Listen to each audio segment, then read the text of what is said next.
2024 லோக்சபா தேர்தலில் பாமக யாருடன் கூட்டணி வைக்கும் என்ற கேள்வி எழுந்துள்ளது.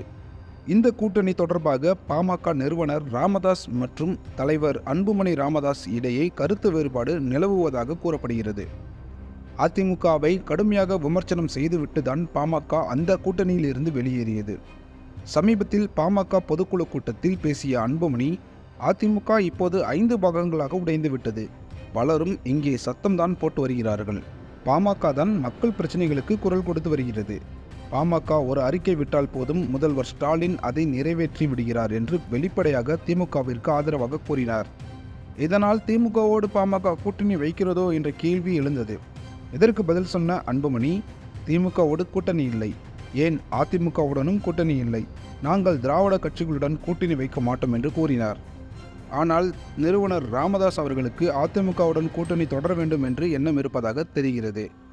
மற்றும் அன்புமணி ராமதாஸ் அவர்களுக்கு பாஜகவுடன் கூட்டணி தொடர வேண்டும் என்று விரும்புகிறாராம். இதனால் இவர்கள் இருவரிடையே கருத்து வேறுபாடு நிலவுவதாக சுற்றுவட்டார தகவல்கள் நமக்கு தெரிவிக்கின்றன.